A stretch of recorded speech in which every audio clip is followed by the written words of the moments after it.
नमस्कार साथियों। यूजीसी द्वारा 13 जनवरी 2026 को जारी किए गए रेगुलेशंस पूरे देश के सभी शिक्षण संस्थाओं में अशांति पैदा कर रहे हैं और जातीय भावना, जातीय दुर्भावना को पैदा कर रहे हैं, वैमनस्य की स्थिति ला रहे हैं।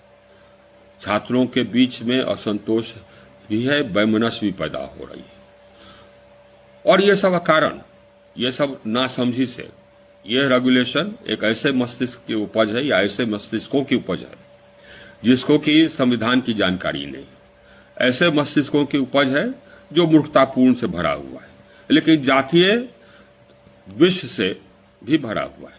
अब मैं बताता हूं आपको। इस रेगुलेशन में भेदभाव की बात कही गई है और यह बताया गया है कि यह रेगुलेशन भेदभाव रोकने के लिए लाया गया है, डिस्क्रिमिनेशन रोकने के लिए लाया गया है। डिस्क्रिमिनेशन या भेदभाव वो करता है जिसके पास शक्ति होती है या जिसके पास सत्ता होता है, जिसके पास अधिकार होता है। शिक्षण संस्थाओं में अधिकार, सत्ता, शक्ति यह शिक्षण संस्थाओं के संचालकों के पास होता है, उसके विद्यार्थियों के पास नहीं होता है।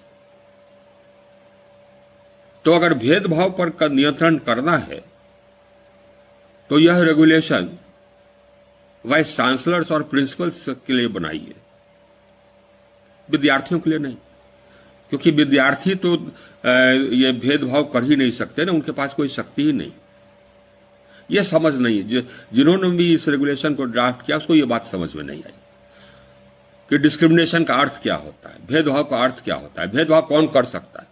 भेदभाव वही कर सकता है जिसके पास शक्ति है, जिसके पास सत्ता है, जिसके पास अधिकार है, और यह विद्यार्थियों के पास नहीं होता है। तो विद्यार्थियों के बीच में क्यों जहल घोल रहे हैं आप?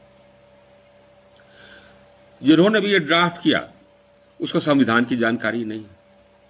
संविधान के आर्टिकल 15 में स्पष्ट है कि धर्म, जाति इत्यादि, प्लेस ऑफ बर्थ, इस सब के आधार पर कोई भी भेदभाव गैर कानूनी है, अनकॉन्स्टिट्यूशनल है। इसमें किसी भी जाति के किसी भी व्यक्ति के साथ भेदभाव, जात के आधार पर भेदभाव अनकॉन्स्टिट्यूशनल है। ऐसा नहीं कि किसी पर्टिकुलर जातियां के खिलाफ भेदभाव ही कॉन्स्टिट्यूशनल है, या सिर्फ SC ST के खिलाफ भेदभाव जाति के आधार पर, या OBC के खिलाफ जाति के आधार पर, या किसी ब्राह्मण के खिलाफ या किसी अन्य जाति के आधार पर यह भेदभाव जाति के आधार पर यह अनकॉन्स्टिट्यूशनल नहीं। किसी भी जाति के किसी भी व्यक्ति को के ऊपर, किसी भी जाति के किसी भी व्यक्ति को या के विरुद्ध आप जाति के आधार पर भेदभाव नहीं कर सकते। और इसको इन्होंने बदलने का कोशिश किया है। संविधान में जो प्रावधान है कि जातिगत आधार पर भेदभाव नहीं होगा, यह सभी जातियों पर, सभी व्यक्तियों पर लागू। इन्होंने कहा कि नहीं साहब से अपने डेफिनेशन में इन्होंने कहा है कि नहीं, जातिगत आधार पर भेदभाव सिर्फ SC ST और OBC पर लागू होगा। तो अनकॉन्स्टिट्यूशनल है, इनकी बात भी समझ में नहीं आई। और UGC है भाई, पढ़ाई लिखाई का सर्वोच्च संस्था, और कॉन्स्टिट्यूशन नहीं पढ़ते, और कॉन्स्टिट्यूशन नहीं पढ़ते इसके कारण विष पैदा करते हैं, या विष पैदा करने का इनका मकसद ही है। दो भाग है, एक, और जैसे कि हमने पहले कहा, दो भाग है। एक है भेदभाव जाति आधारित, यह तो प्रशासन ही कर सकता है। दूसरा है कैंपस में सौहार्दपूर्ण वातावरण। तो कैंपस में सौहार्दपूर्ण वातावरण के लिए आप अगर जातिगत भावना से प्रेरित होकर के काम करिएगा तो सौहार्दपूर्ण वातावरण कहां से आएगा? तो आप तो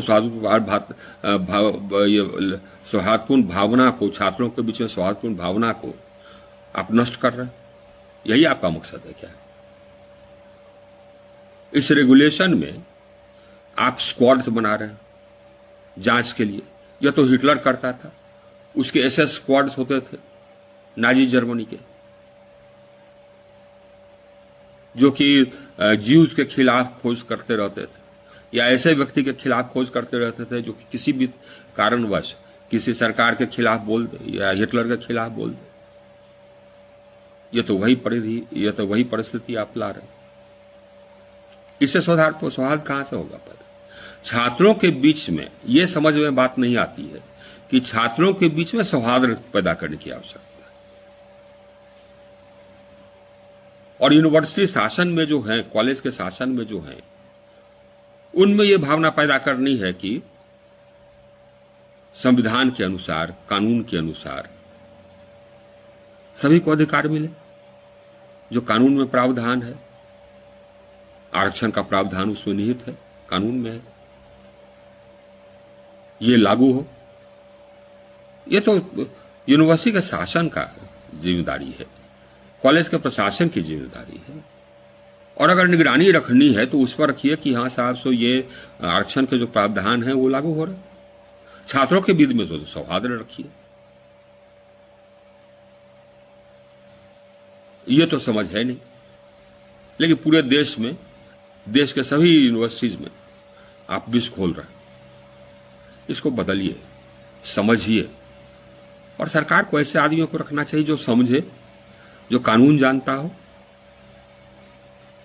मैं नहीं मानता कि ये सरकार का प्रेरित, सरकार के वरिष्ठ नेताओं के द्वारा प्रेरित है। मैं ये नहीं मानता।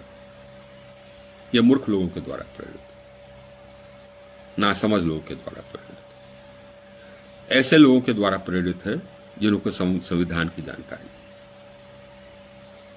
धन्यवाद दोस्तों।